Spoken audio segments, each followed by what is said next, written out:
guys, Sabik di sini dan di video kali ini kita akan membahas manhwa yang berjudul My Wife and I Dominate the Three Realms. Tapi sebelumnya, gue mau ngucapin terima kasih dan selamat dulu nih kepada Daniel di Saweria. Katanya, happy 4 month ya sayang aku. Natania Astria, lope. Happy anniversary ya. Semoga hubungannya langgeng dan bisa melanjutkan ke jenjang seperti manhwa ini nih. Thank you ya Daniel buat donasinya. Buat kalian yang mau mensupport channel ini dengan donasi atau emang sekedar mau beli mimin kopi, kalian bisa pilih antara Super Thanks atau Saweria. Gue sih nggak masalah kalian pilih yang mana. Cuma kalau bisa lewat Saweria aja. Soalnya kalau YouTube potongannya gede 30%. Kalau Saweria cuma 5%. Untuk link Saweria kalian bisa klik aja di atas kanan nih, atau bisa cek di kolom deskripsi. Tapi kalau mau support nggak harus donasi kok. Dengan kalian nonton sampai habis dan memberikan like pada video ini, itu udah ngebantu banget buat support channel ini. Oh iya, kalian juga bisa join nih ke grup Telegram komunitas cerita manhwa yang baru.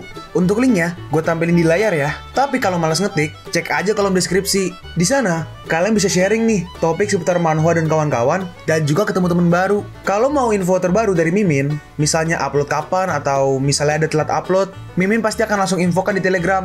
Makanya, jangan lupa join ya. Nggak perlu berlama-lama lagi, kita mulai aja ceritanya. Melanjutkan cerita sebelumnya, di mana Lintian sedang berada di toko. Keesokan harinya, Lintian sedang di toko dan sedang memahat kayu. Lalu tiba-tiba ada beberapa orang yang menggebrak tokonya. Seorang berkata, "Mana pemilik tokonya?" Dalam hati Lintian, orang-orang departemen ke-6. Pemimpin timnya berada di level pengumpulan Ci. Beberapa bawahannya hanya berada di fondasi level 9. Departemen ke-6 sangat lemah, gak ada yang punya bakat. Lintian membalas, "Iya, aku datang. Tuan, aku adalah pemilik toko ini. Apa yang sedang kalian cari?" Seorang berkata, "Kami diperintahkan Ratu Tianfeng untuk menyelidiki kasus pembunuhan Jenderal Ku." Lintian merespon, "Apa tuan gak datang ke tempat yang salah?" Orang itu melanjutkan, "Setelah penyelidikan, kami mencurigai kalau kau berhubungan dengan para pembunuh itu." Lintian membalas, "Tuan, kalian salah. Aku hanyalah orang biasa yang berada di fondasi level 6. Bagaimana bisa aku bekerja sama dengan para pembunuh?" Orang itu menepuk Lintian dan berkata, "Apa tadi itu kata-kata terakhirmu?" Lalu Lintian kesal dan dia mengeluarkan aura yang sangat kuat. Seorang prajurit itu berkata, Apa terjadi? Kenapa tiba-tiba aku kedinginan?" Lintian udah menyiapkan serangan untuk membunuh mereka. Tapi dia gak jadi. Dalam hati Lintian, "Gak boleh. Aku gak boleh membunuh mereka. Membunuh mereka hanya akan menimbulkan masalah. Aku harus menahan diri. Istriku menyukai tempat ini. Untuknya, aku harus menahan semua kekuatanku. Lebih baik aku diam aja. Tugas, aku hanya menjalankan bisnis kecil. Dan sekarang masih belum buka. Bisakah kalian memberiku waktu 1 atau 2 hari? Saat aku kembali, aku akan memberikan uang untuk kalian." Petugas itu membalas, "Menunggumu kembali? Kau pikir kita bekerja dengan gratis? Masih ada toko yang perlu kami selidiki. Lebih baik kau pergi dari sini dan lari." Tolong tenanglah petugas." Petugas itu berkata, "Seseorang bawa dia ke penjara departemen ke-6. Lalu Lintian pun ditahan. Dalam hati Lintian, "Aku harus menahannya demi istriku. Setidaknya sampai malam datang." Mereka terlihat baik di depan, tapi busuk di belakang. "Awalnya, aku hanya ingin menghabisimu. Tapi kurasa itu nggak cukup. Aku akan menyambutmu di neraka. Ada 18 level neraka. Kalian akan menikmatinya 1.000.000 kali. Dan reinkarnasi sebagai babi." Seorang petugas berkata, "Singkirkan dia. Beritahu keluarganya untuk pergi ke departemen ke-6 dan membawa uang tebusan. Kalau nggak ada uang, kau akan dieksekusi sebagai pembunuh. Dan aku akan mendapat hadiah dari bosku." Lalu kita berpindah ke Sihe. Sihe sedang menjemur pakaian. Lalu tiba-tiba ada seseorang mengetuk pintu. "Iya, sebentar. Dengan siapa?" Salah satu petugas berkata, "Apakah ini rumah Tian Hong?"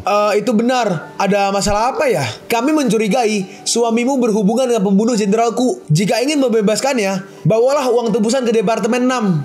Jangan sampai telat. Cepatlah, ada banyak uang yang perlu kau siapkan." Dalam hati Sihe, departemen 6. Bagaimana ini bisa terjadi? Aku penasaran, kenapa tingkat kejahatan sangat tinggi? Ternyata ini alasannya. Mereka sembarangan memenjarakan orang, dan mereka mengumpulkan uang di belakang. Dasar anjing sialan. Ada sekumpulan sampah yang telah menangkap suamiku. Beraninya kalian menyentuh dia.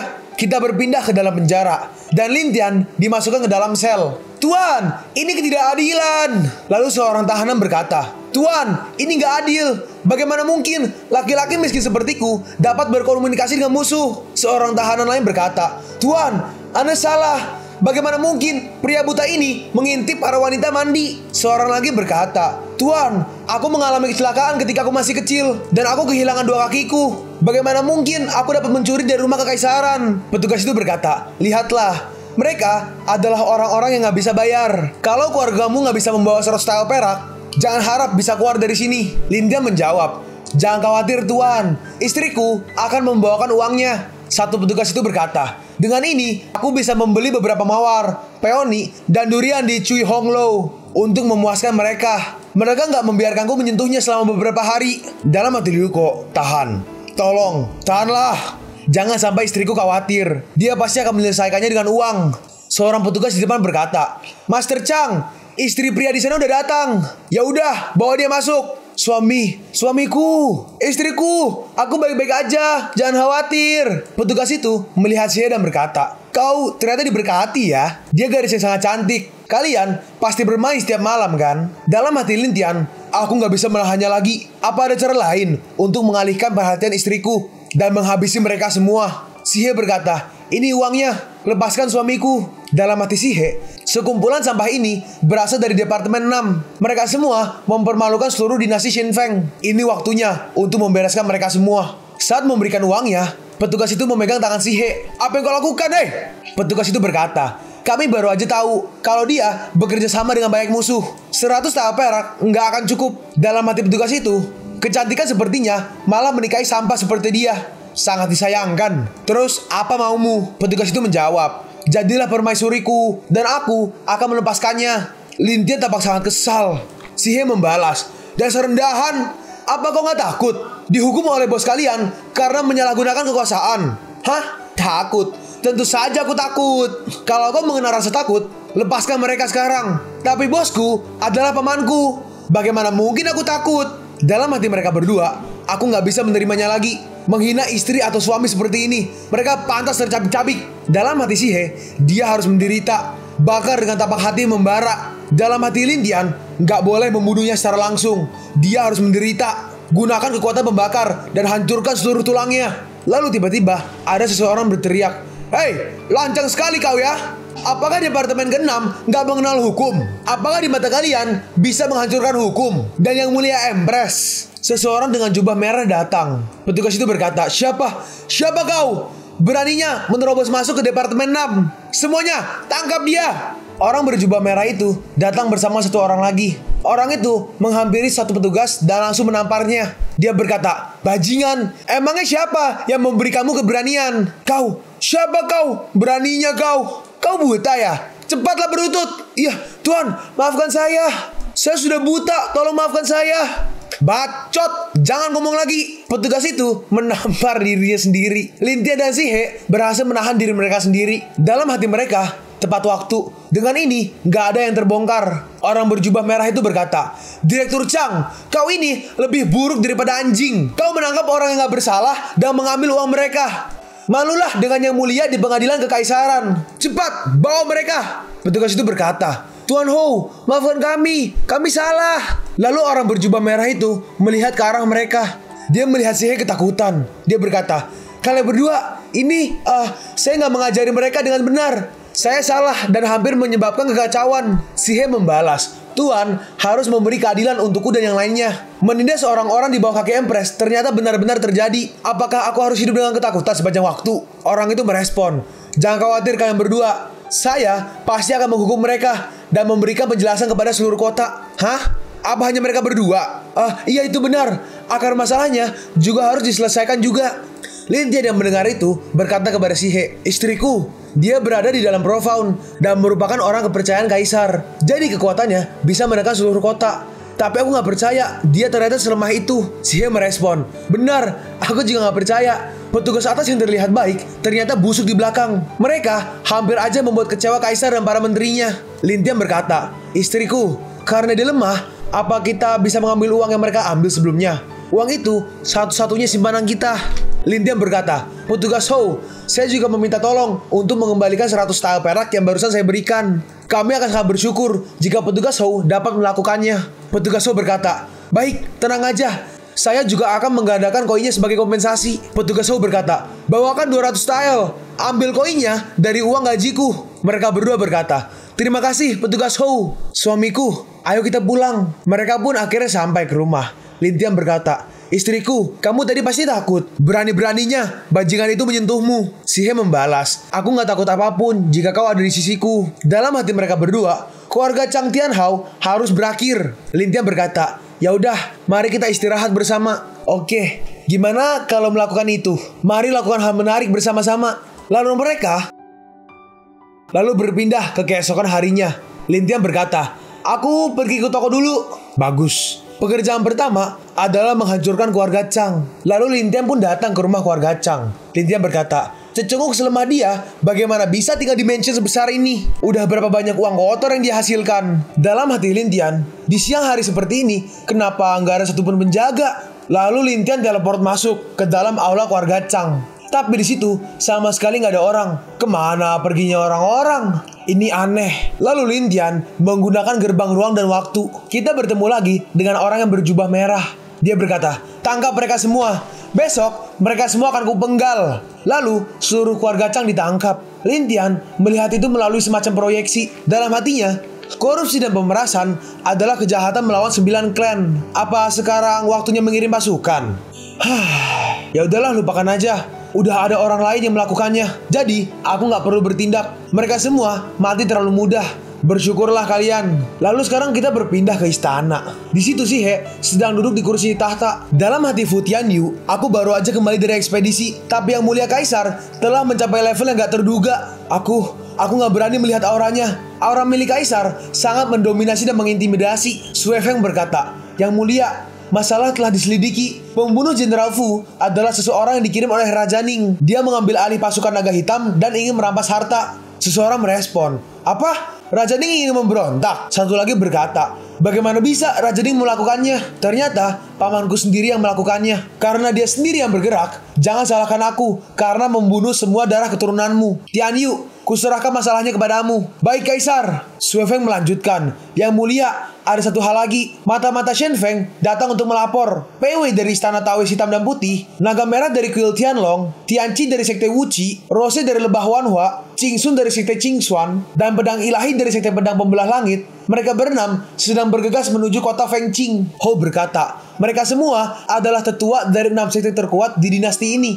dan jarang sekali terlihat. Jadi kenapa sekarang mereka pergi ke ibu kota bersamaan? Si He merespon, jika aku nggak salah, pamanku menawarkan sebuah perjanjian yang tidak bisa mereka tolak. Pertarungan akan segera dimulai. Dalam hati Fu Tianyu, keuntungan apa yang bisa mereka dapat? Pertarungan ini akan menjadi pertarungan antar puncak kekuatan. Seseorang berkata, 6 alam Divine Fire dan pasukan naga hitam Raja Ning. Bagaimana cara melawannya? Seorang lagi menjawab, kita juga bisa memanggil para ahli, tetapi nggak ada sekte lain yang mempunyai master dalam Divine Fire. Dalam hati si He, aku belum lama ini membangkitkan kesadaran Kaisar si He. Tapi meskipun begitu, mereka nggak akan bisa melakukan apapun. Si He berkata, karena mereka berani datang dan mengganggu tahtaku, biarkan mereka bertemu denganku. Lalu si He mengeluarkan kekuatan yang sangat besar.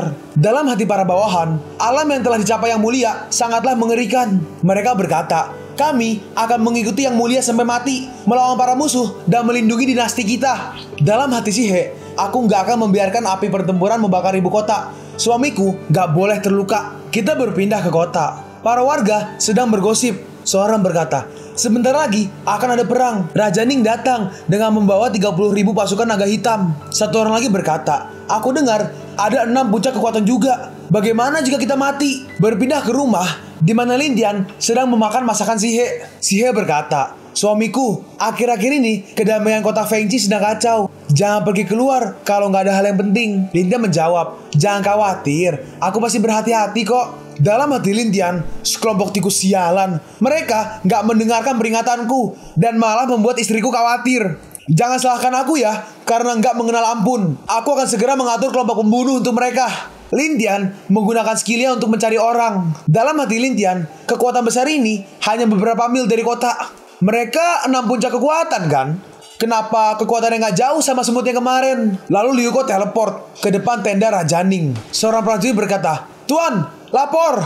Raja, 6 master sedang pergi ke kota Fengqing. Para mata-mata mengatakan kalau Anda bisa langsung mengirim pasukan dan mereka akan membantu. Orang yang di kerudung berkata, jika para tikus itu berani menyerang, 6 master akan menangkap mereka semua. Dalam hati Lintian, tikus. siapa yang ingin mereka sergap? Pangeran Ning berkata, bagus, aku ingin mencabik-cabik mereka dengan tanganku sendiri. Kirimkan 3 pasukan. Sekarang langsung menuju istana. Aku akan menghadapi siapapun yang dapat menangkap Jalang Li Xiu itu. Oh iya, sedikit note ya. Li Xiu adalah nama asli Si He, istrinya Lin Tianhong. Dalam hati Lin Tianhong, pemimpin Tianfeng sepertinya akan kesulitan melawan mereka yang berada di alam Divine Fire. Kalau gitu, biarkan aku mengurusnya. Dan untuk Raja Ning, aku akan menyerahkannya kepada Empress di sana. Hanya untuk mengetes apakah kaisar ini mempunyai kekuatan untuk melindungi kota Fengqing. Jika dia nggak bisa menangani masalah kecil dan mengganggu kehidupan istriku, aku akan melakukan pemilihan ulang kaisar di kerajaan Tianfeng. Liu Kuo pun pergi dari sana. Masih berada di camp Raja Ning. Raja Ning berkata, pasukan, aku ingin mengumumkan sesuatu. Kaisar kita masih terlalu muda, sehingga dia nggak mampu dalam menjalankan hukum kerajaan. Leluhur Tianfengku telah banyak mengajari dan melindungi semua orang. Raja ini pasti akan melanjutkan jasa mereka. Tentara dari 3 pasukan akan mengikutiku. Mari kita bangun ulang kerajaan Tianfeng dan mengakhiri kekacauan tanpa akhir ini. Dalam hati Raja Ning, hah? Ada apa? Kenapa mereka nggak menyoraki pidato megahku? Orang dalam jubah berkata, apa kalian ingin menyampaikan sesuatu kepada Raja Ning ini? Hancurkan yang lama dan bangun yang baru. Yang Mulia Ning adalah pilihan terbaik. Yang Mulia Ning emang layak menjadi pemimpin. Hidup Raja Ning! Banzai! Raja Ning adalah raja terbijak di seluruh dunia. Kami semua bersedia mengikuti Raja Ning memimpin dinasti ini. Dalam hati Raja Ning, nah ini baru benar. Seorang prajurit datang dan berkata, lapor Yang Mulia Ning, persediaan semua telah siap. Tolong berikan perintah Anda. Mundur. Baik Yang Mulia. Yuk, dikit lagi selesai. Raja Ning melanjutkan, patuhi perintahku. Tangkap wanita gak berguna itu. Siapapun yang berhasil akan mendapatkan 10.000 tael. Mari kebun mereka. Dalam hati Raja Ning, semuanya udah siap. Harapanku akan segera menjadi kenyataan. Lalu kita berpindah ke menara kota Fengqing, di mana Si He sedang berdiri di menara. Seorang prajurit berkata, lapor, katakan, sekelompok besar pasukan datang menyerbu gerbang depan kota. Telah dipastikan jika mereka adalah pasukan Raja Ning. Dalam hati Si He, Raja Ning, gak bisa dipercaya emang. Karena kau berniat menghancurkan kedamaian kotaku, Kaisar ini akan menanganimu dengan sungguh-sungguh. Si He berkata, Huang Tianhou, Kaisar, saya di sini. Si He berkata, jika aku kalah dalam pertarungan ini, kirim seseorang ke toko pahatan Hong Yue dan bawa pergi suamiku. Lebih jauh, lebih baik. Baik Kaisar.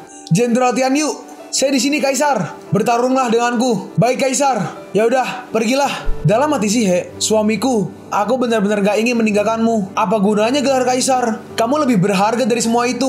Hari-hari bersamamu benar-benar penuh akan kebahagiaan. Jadi, aku harus memenangkan pertarungan ini. Kita berpindah ke hutan di luar kota. Di situ ada terlihat 6 puncak kekuatan. Tianqi berkata, menurut kalian, siapa pria misterius yang muncul di mansion Raja Ning? Kekuatan di atas level 4 alam Divine Fire. Kekuatan semacam itu sangat langka di dinasti Shenfeng. Qingsu menjawab, seharusnya dia adalah seorang yang terkenal. Tianqi memotong, lebih baik kita akhiri pembicaraan di sini. Pasukan Raja Ning udah mulai maju. Ayo kita juga maju. Qingsu berkata, Raja Ning memberikan peta harta karun Tianhuo Shanren kepada kita. Aku pasti akan membantunya memenangkan tahta mortal ini. Kesepakatan ini sangat menguntungkan. Gak buruk. Mimin ingetin lagi ya, orang ini adalah Qingsun dari sekte Qingxuan. PW berkata, Tianhuo Shanren adalah master tak terkalahkan yang mampu menerobos alam Divine Fire. Harta karunnya lebih berharga daripada kita. Benar itu. Jika kita para kultivator alam Divine Fire dapat bertahan dari 4 malapetaka angin, api, petir, dan hati, kita akan terakhir kembali dan hidup selama ribuan tahun. Orang ini adalah Pei Wei dari Istana Tau Hitam dan Putih. Naga Merah merespon, berhenti memamerkan otak kecilmu dengan wajah yin-yangmu itu. Aku emang harus berterima kasih kepada mortal ini karena memberikanku kesempatan untuk menerobos alam Divine Fire. Dia ini adalah naga, sabar, di sini naga hitam, tapi yang tadi itu tulisannya naga merah. Tapi karena rambutnya lebih ke merah, kita panggil aja naga merah deh. Orang ini adalah naga merah dari kuil naga surgawi. Pedang ilahi berkata, aku gak mengira Raja Ning bisa memiliki peta harta karun Tianhuo Shanren. Orang ini adalah pedang ilahi dari sekte pedang pembelah langit. Kalau gitu, kali ini kita harus pastikan Raja Ning mendapatkan tahtanya. Wanita ini adalah Rose dari lembah Wanhua. Gadis kecil lemah sepertinya benar-benar gak layak. Aku hanya tertarik dengan pria misterius kemarin. Orang ini adalah Tianqi dari sekte Wuqi. Tiba-tiba seseorang berkata, kalian terlalu lambat. Hei, siapa di sana? Aku sudah menunggu lama. Dalam hati Tianqi, sial. Kita sama sekali nggak menyadarinya. Dalam hati mereka, alam orang ini ada di atas kita. Kalian pun sampai di penghujung video ini. Kalian mau tahu lanjutan chapter ini? Atau manhwa menarik lainnya? Makanya, jangan lupa subscribe biar kalian gak ketinggalan kalau gue upload video baru. Jangan lupa like, komen, dan share ke teman-teman kalian supaya channel ini bisa lebih berkembang ke depannya. Segitu dulu dari video cerita manhwa. Gua Sabik undur diri. See you on the next video. Zaijian.